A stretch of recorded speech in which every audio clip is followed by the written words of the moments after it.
त्याला पोलिसांनी मंगळवारच्या दिवशी अटक देखील केली आणि या संपूर्ण घटनेचा निषेध म्हणून आज आपल्याकडं शिवशक्ती भीमशक्ती हा एकत्रित मोर्चा या ठिकाणी आज आयोजित करण्यात आला। त्याकरता मंचावरती उपस्थित असणारे सन्मान्य पडळकर साहेब, सागर भाऊ, त्याचप्रमाणे ज्यांनी मगाशी आपलं मनोगत व्यक्त केलं असे निकाळजे साहेब व मंचावरचे सर्व अतिथीगण, सकाळपासून आपण सर्वजण पायी मोर्चा केलाय। बरंच मोठं अंतर आपण सर्वच लोकांनी आता पायी इथपर्यंत आपण आलेलो आहोत आणि आता सगळेजण बरेच लोक उन्हात आहेत, काही लोक सावली पाहून थांबलेत आणि काही लोक काही जर झालं तो वर तयारी सुद्धा थांबलेले आहेत। आता सगळे तयारीत आहेत, कारण आता सगळ्यांचं ठरलेलं आहे की आता तयारीत राहायचं। तर आपण पाहतो की या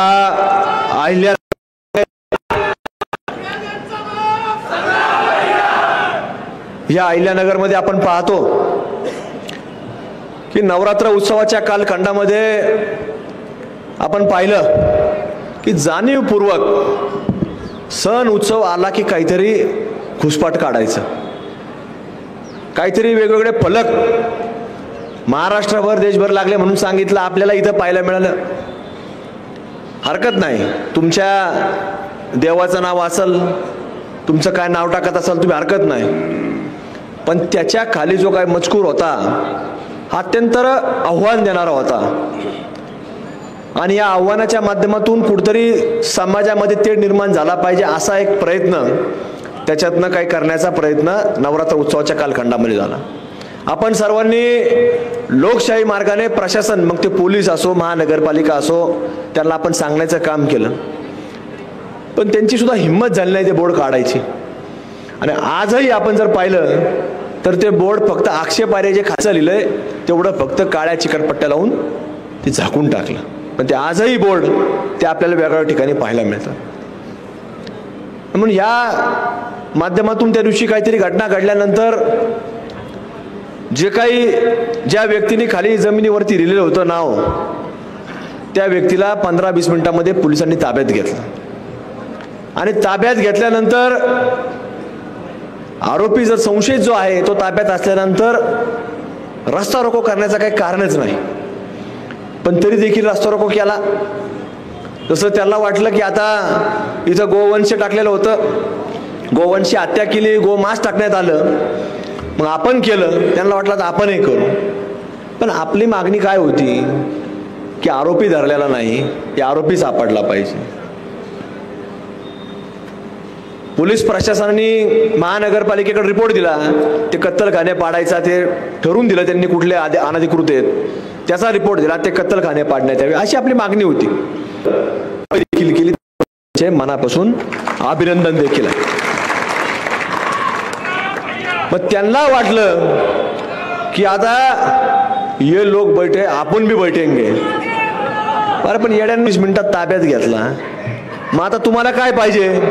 शरिया कायदा शर्तन से जुदा, लगेच देश हे संविधानाला मानणार आहे, संशयित आहे, खरं खोटं त्यांनी केलंय का नाही, कुणी केलंय ते पाहावं लागेल, ते कोर्ट चालेल, केस चालेल, न्याय व्यवस्था आहे, न्यायपालिका आहे, ते ठरवतील ना त्याला काय करायचं। म्हणजे यांचं लगेच म्हणणं असतं शरिया कायद्याप्रमाणे काय शर्तन से जुदा।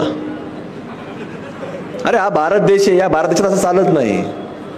आणि मग तिथं ही सगळी मागणी करत असताना न ऐकल्यामुळं आपण पाहिलं की पोलिसांनी एकदा, दोनदा, 3 वेळा, 4 वेळा, 10 वेळा विनंती केली,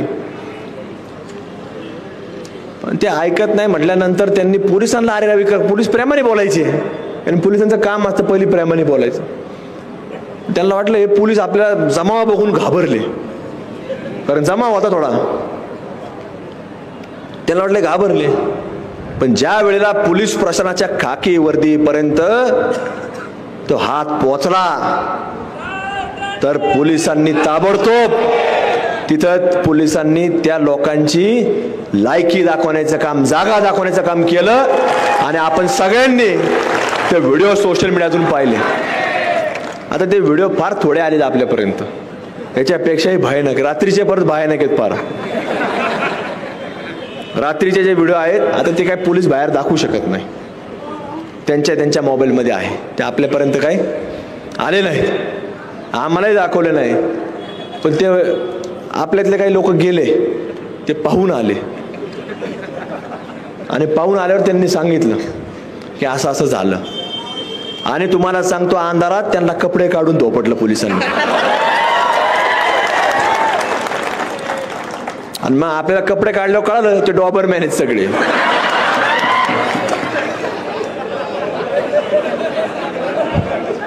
खरं दुसरा एक बी भारतीय नागरिक पकडलेला नव्हता, एक पण आपला भारतीय नागरिक पकडलेला नव्हता. आपण पाहतो की सागर भैयांनी सांगितलं ही निवडणुकीचं व्यासपीठ नाहीये, पण शेवटी सगळं राजकारणापाशीच येऊन अडतं. कुठून बी फिरून नेलं, कुठलंही क्षेत्र असू जाऊन तिथं थांबतंच. मताच्या राजकारणासाठी आपण पाहतो की काही वेळेला बऱ्याच लोकांच्या अडचणी होतात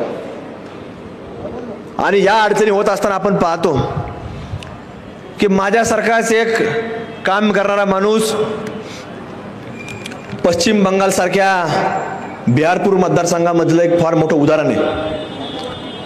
त्याला आपण डेमोग्राफिकल जिहाद म्हणू शकतो.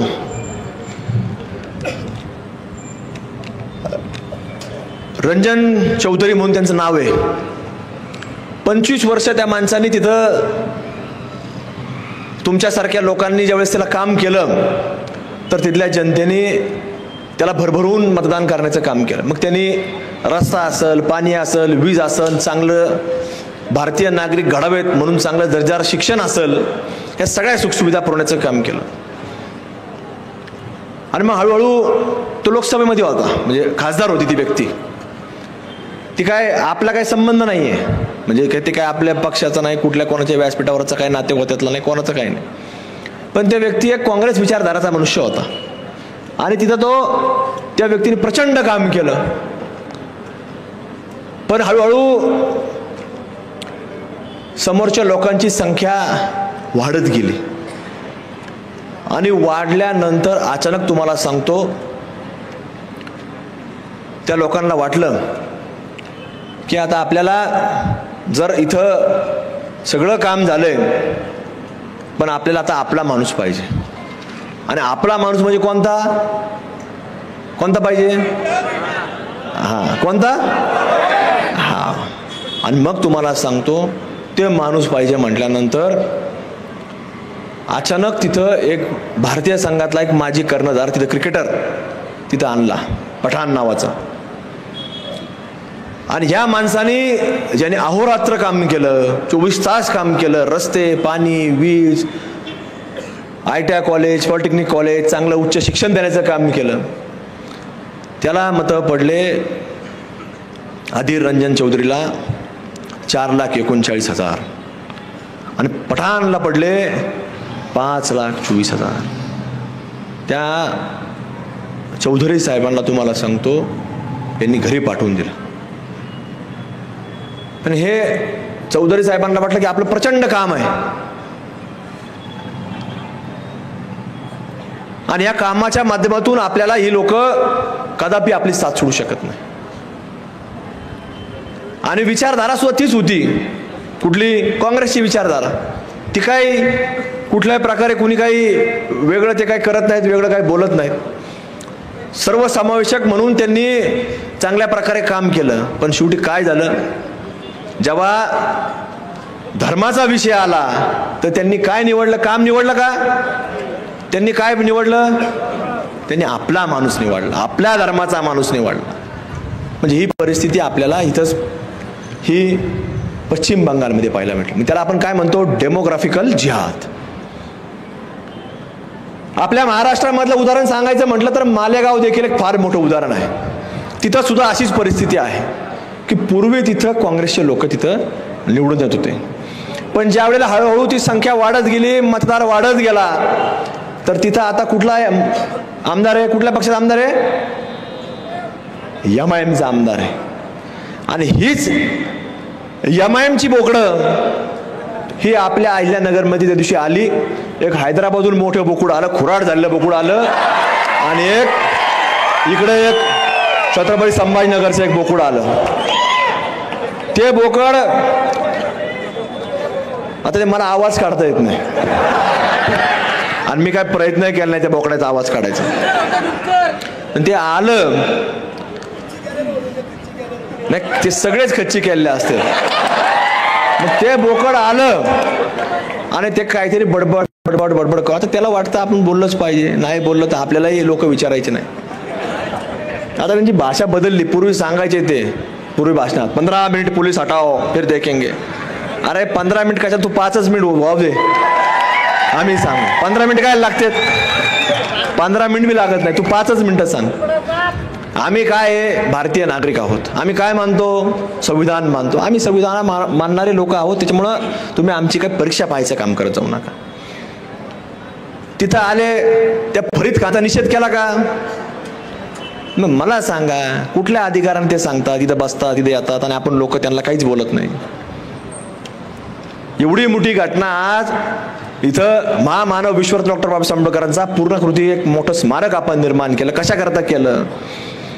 आज एवढा मोठा राष्ट्रीय महामार्ग आहे, तिथनं लोक येतात जातात, दक्षिण भारतापर्यंत लोक जातात, दक्षिण भारतात नाही उत्तर भारतात लोक जातात. लोकांना कळलं पाहिजे की हे अहिल्यानगर शहर आहे, अहिल्यानगर जिल्हा आहे. या जिल्ह्यामधून जात असताना हा विचारधारा ही अहिल्या देवींना मानतात, छत्रपती शिवाजी महाराजांना मानतात, आणि ही महामानव विश्वरत्न डॉक्टर बाबासाहेब आंबेडकरांनी दिलेलं संविधान, त्या संविधानाच्या वाटचालीवर चालणारा हा जिल्हा आहे. म्हणून तो बाबासाहेबांचा एक स्मारक त्या ठिकाणी आपण निर्माण करण्याचा प्रयत्न केला, आणि ते ताट मानानं आज ते स्मारक आपल्याला पाहायला मिळतं. पण तिथं तो फरीद खान येतो, कुठून येतो? तर आपल्या आजूबाजूच्या परिसरातून येतो. पोलिसांना आम्ही विचारलं, तर रेकॉर्डवर नाही, पण पोलिसांना विचारलं काय घटनाक्रम आहे. पोलिसांनी सांगितलं की काही दिवसांपूर्वी त्याचं एक बौद्ध बांधवाबरोबर बाचाबाची झाली, आणि बाचाबाचीमध्ये बौद्ध बांधवांनी त्याला सांगितलं की बाबा तुम्ही लोक आता जरा थोडं नीट राहत, तसे तुमचे दिवसमान खराब आहे. त्यांचं वैयक्तिक भांडण चालू होतं, बाचाबाची चालू. आणि मग त्याचा राग म्हणून त्याला वाटलं कुठेतरी आपण असे जर पत्रक भिरकवले तर याच्यामध्ये कुठेतरी दोन समाजामध्ये तेढ निर्माण होईल, आणि त्याच्यातनं आपल्याला त्याला सांगता येईल परत कसं काय तुमची जिरली का नाही. पण जिरली कोणाची? या बोकडांची जिरली. कारण ते लगेच दुसऱ्या दिवशी 24 तास पण उलटले नाही, पोलिसांनी त्याला धरून आणलं. त्याने तोंड मांडलेलं होतं, त्याने उड्डाणपुलावर गेला, गाडीचे नंबर काढले, पण ही पोलीस अहिल्यानगर पोलीस आहे. त्याने त्याला धरून आणला, आणि त्यालाही त्यांनी कपडे काढून जेव्हा त्याला समाचार घेतला पोलिसांना, तेव्हा कळाले डॉबरमॅनच आहे. त्यावेळेसही कळालं पोलिसांना, त्यावेळेसही कळालं मग ओरिजिनल धरलाय बाबा. हे आपल्या लक्षात आलं पाहिजे. हे जे लोक असतात हे आपल्यात कुठेतरी त्या तिथं आपण पाहिलं त्यांचा प्रयत्न काय होता, जय भीम जय भीम. काय संबंध आहे? हा महाराष्ट्र हा देश छत्रपती शिवाजी महाराज आणि महामानव विश्वरत्न डॉक्टर बाबासाहेब आंबेडकरांच्या विचाराला मानणारा देश आहे. हे लोक मानतच नाहीत. आपण इथं पाहिलं असेल, स्क्रीनवर पाहिलं का नाही तुम्ही? चालू आहे ना ते, कसं टेचतेत, दगडाने टेचतेत. काय टेकतेत? अशोक स्तंभात आहे. काय व्हिडिओ काय बनवलेला व्हिडिओ थोडी आहे, हे काय बनवलेला थोडी व्हिडिओ आहे. अशोक स्तंभ टेकतात. म्हणजे अशोक स्तंभ म्हणजे काय? सम्राट अशोक यांनी ते एक अशोक स्तंभ निर्माण केलेला होता, म्हणून आपण अशोक स्तंभ म्हणतो, आणि तो भारताला समर्पित केलेला आहे. आणि म्हणून आपल्या संविधानावरचा जो एक मोठा एम्ब्लेम म्हणून आपण ज्याला म्हणतो अशोक स्तंभ, तो आपल्या विचारधारा आहे. आणि म्हणून त्या लोकांनी कुठेही ह्याचाही निषेध केला नाही. कारण हे त्यांचे लोक होते. हे आपले लोक असते ते काय म्हणले असते? हा, फक्त ते लगेच त्यांनी रस्त्यावर आले असते, अभी इनको पकडो. आणि त्याच्यामध्ये तो अब्दुल्ला सुद्धा आहे, ते सांगतो इथं लावायलाच नव्हता पाहिजे. त्या अब्दुल्लाचा व्हिडिओ आहे, त्याचा आता तुम्ही ऐकलं नसेल, पण ते सांगतो की इथं लावला कशाला, म्हणे ते लावायलाच नको, आता लोकांनी काढला. अरे भारत देशात लावणार नाही तर मग आता कुठं पाकिस्तानमध्ये लावणार आहे काय जाऊन? ते हे पाकिस्तान आपल्याला लावायचंय, तिथपर्यंत जायचंय आपल्याला, त्याला वेळ आहे अजून थोडा. पण आपल्याला हे सगळं पाहत असताना करत असताना हे लोकांच्या लक्षात आलं पाहिजे हे काय चाललेलं आहे. त्या दिवशी देखील आपण परवा सांगितलं की खरेदी कोणाकडून करायची. आता सुरुवात आपण नाही केली. इथं पत्रक दाखवले तुम्हाला. हे पत्रक इच्छा अगोदर. आता आपण बोललो, आपण काय बोलतो, आपण म्हणजे ओपन बोलतो. आपण काय कानात बोललो आणि नंतर असं म्हणत नाही ते मी नव्हतं बोललो. आपण बोललो. पण सुरुवात हे लोक करतात. गेल्या कैक वर्षापासून हे असे पत्रक वाटले जातात. आणि हे पत्रक वाटले, त्या पत्रकावर काय लिहिलं तुम्ही वाचलं का? वाचलं का सगळ्यांनी? दिसतं का लांबून? वरतून दिसलं का तुम्हाला? याच्यावर सगळं मजकूर लिहिलेला आहे. मजकूर वाचलाय का तुम्ही? नाही का? वाचून दाखवू मी. ईद की खरीदी अपनों से ही करे, अपना खाएगा जकात निकालेगा, गैर खाएगा हथियार निकालेगा और फिर उस हथियार को लेकर तुम्हारे घर और मस्जिद पर भगवा झंडा लहराएगा. नोट उम्मते काय ते मला वाचता येत नाही होते. हर जिम्मेदार इंसान तक पैगाम जरूर पोहोचे. ते वाचायचंय नाही आपल्याला, शिकायचंय नाही. पण ही सुरुवात बऱ्याच वर्षापासून आहे. आपली जकात बंद झाली पण ह्यांची ही जकात अजून चालू. आणि मग या लोकांचं चालल्यात हे पत्रक आमच्याकडे पुरुष होते. आम्ही जाऊ द्या समाजात तेढ नको निर्माण व्हायला, जाऊ द्या समाजात तेढ नको निर्माण व्हायला. पण आज हा थांबायला तयार नाही. त्यांच्यातल्या काही जबाबदार लोकांचं त्यात सांगितलं ना, जिम्मेदार लोगोने पोहोचाय. तर आम्ही त्या जिम्मेदार लोकांना भेटलो त्यावेळेला. त्यांना सांगितलं की तुम्ही हे थांबवा, असं करू नका. याच्यातनं जातीवाद पसरण्याचं काम होतं. पण ते थांबले का? मग आपण 1 वेळा सांगू, 2 वेळा सांगू, 3 वेळा सांगू, आता किती वेळा सांगणार? मग आपणही सांगितलं. काय सांगितलं? की आपल्या लोकांनी आपल्या लोकांकडून खरेदी करा. मग आता सुरुवात या लोकांनी केली तर आपण काय त्याच्यामध्ये चुकीचं? सुरुवात जर आपण केली असती तर वेगळी गोष्ट. मग आज ही जर परिस्थिती असेल तर या सगळ्या गोष्टीवर आपल्याला विचार करण्याची आवश्यकता समाजामध्ये निर्माण झालेली. आज हेच नाही तर आपल्याकडं आता गुरुवारच्या दिवशी एक फिर्याद दाखल झाली. आता हा मोर्चा शिवशक्ती भीमशक्तीचा आहे.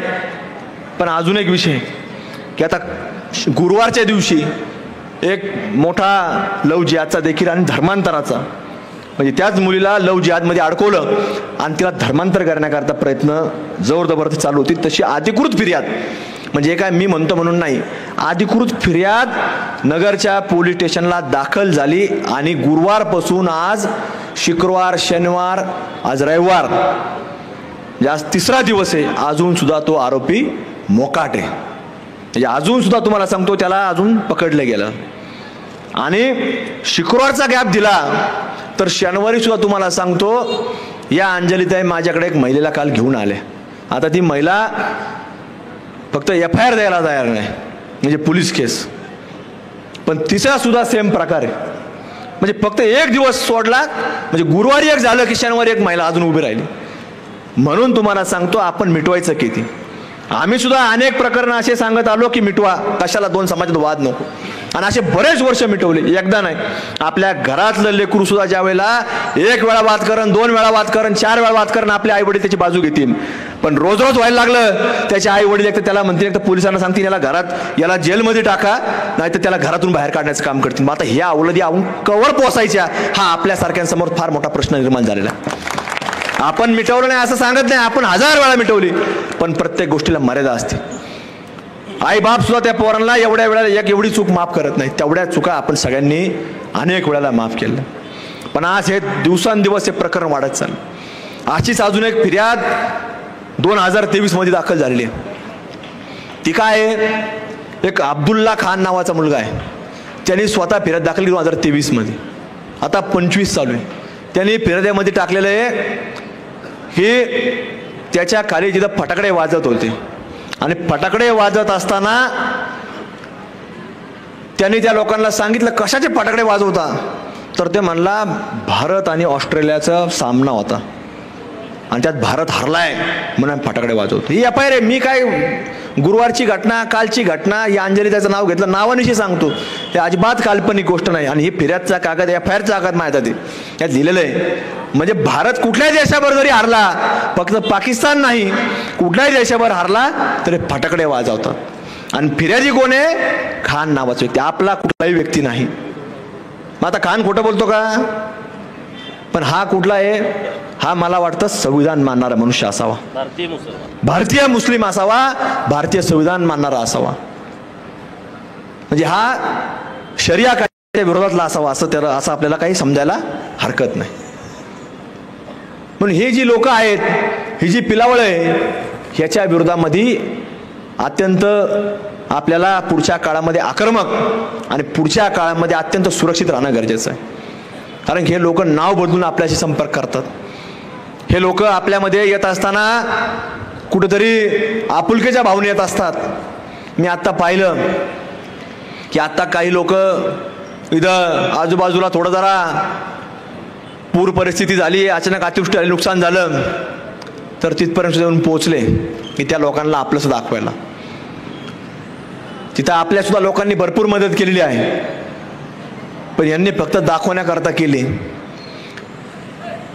त्यांच्या कुठल्याही प्रकारे प्रलोभनाला बळी न पडता आपण या सगळ्या गोष्टींवरती बारीक विचार केला गेला पाहिजे.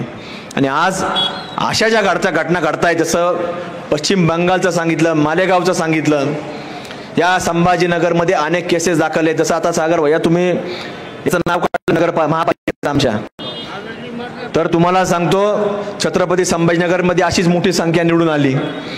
पण ज्या वेळेला जनरल बोर्ड सुरू होण्याच्या अगोदर तर आम्ही सुद्धा तिथं महापौर म्हणून काम केलं. अनेक लोक या ठिकाणी आहेत, ते नगरसेवक म्हणून काम करतात.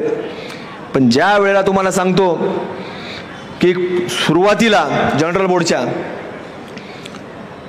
आणि शेवटला जेव्हा राष्ट्रगीत चालू होतं, इथं आम्ही पाहिलं इथले हे लोक उठून बाहेर निघून जातात. इथं उठून बाहेर निघून गेलेत तर आपण समजू शकतो. पण ज्या वेळेला छत्रपती संभाजीनगरच्या सभागृहामध्ये, महानगरपालिकेच्या सभागृहामध्ये त्यांची संख्या ही वाढली, तर ज्या वेळेला राष्ट्रगीत लागलं तर तुम्हाला सांगतो ते मॉबवर बसून खाली फोनवर बोलत बसले. एक सुद्धा त्यातला माणूस उठला नाही. आणि मग आपले लोक जे खरे महामानव डॉक्टर बाबासाहेब आंबेडकर, छत्रपती शिवाजी महाराजांना मानणारे लोक त्या सभागृहात होते, त्यांनी कुठलेही FIR दाखल करता पुढाकार नाही घेतला. त्यांनी जाग्यावर त्यांना उत्तर देण्याचं काम केलं. तिथं मारामाऱ्या झाल्या सभागृहामध्ये आणि त्यांना जाब विचारला. महिलांनी तिथं महिला सदस्यांनी त्यांना मारलं. हे कधी झालं? संख्या वाढल्यावर झालं. त्यामुळे आपल्याकडे सुद्धा तुम्ही म्हणता आता निवडणुकीचं व्यासपीठ नाही, पण सगळं तिथंच येतंय शेवटी, सगळं तिथंच येतंय शेवटला. म्हणून आपल्याला सुद्धा विचार करण्याची आवश्यकता आहे. आपल्याला राष्ट्रगीत म्हणणारे लोक त्या सभागृहात पाहिजेत का नाही पाहिजे हे सुद्धा आपल्याला ठरवावं लागणार. आणि इथंच नाही, कुठल्याही सभागृहात, ग्रामपंचायतची सभागृह जरी असलं तर तिथं आपल्या विचाराचे लोक पाहिजेत. जो राष्ट्रगीत म्हणतो तो उभा राहतो, जो संविधान मानतो.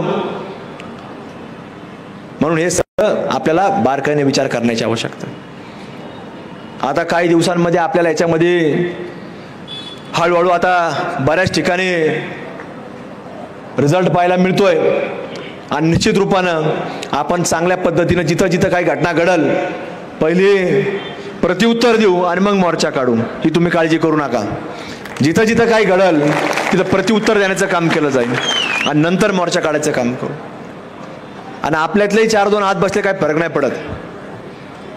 म्हणजे काय आहे, काय अडचण आहे कोणाला? काही चालू असतं. वरचे सांगा,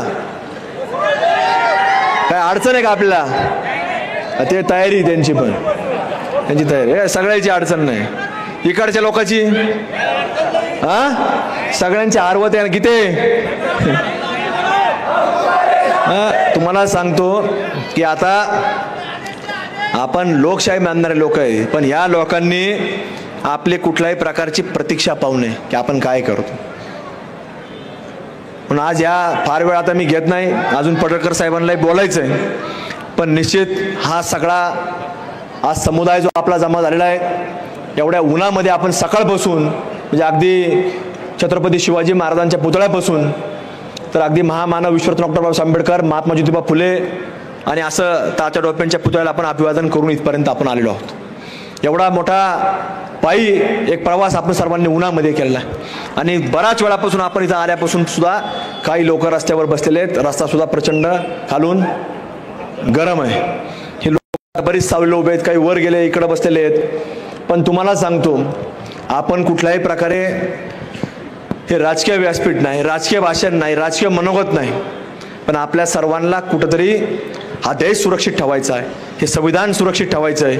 आणि हा जसं आपले धर्मग्रंथ आहेत तसं हे संविधान देखील हे धर्मग्रंथ आहे. आणि धर्मग्रंथ लिहिलेलं डॉक्टर बाबासाहेब आंबेडकर सुद्धा आपल्याला देवारूपीच आहे. आणि म्हणून त्यांचा आदर सन्मान जर कुणी अवमान करत असेल तर त्याला धडा शिकवण्याचं काम देखील आपल्याला सर्वांना एकत्रित राहून करायचं आहे. आणि म्हणून आता हा एक शिवशक्ती भीमशक्ती हा एक पायी मोर्चा जो आपण आयोजित केला, त्यामध्ये आपण सर्वजण मोठ्या संख्येने उपस्थित झालात आणि बऱ्याच वेळापासून या ठिकाणी आपण उन्हामध्ये थांबलात, बसलात, त्याबद्दल आपले या ठिकाणी मी अंतःकरणापासून आभार व्यक्त करतो आणि थांबतो. धन्यवाद. जय हिंद, जय श्रीराम, जय शिवराय, जय भीम.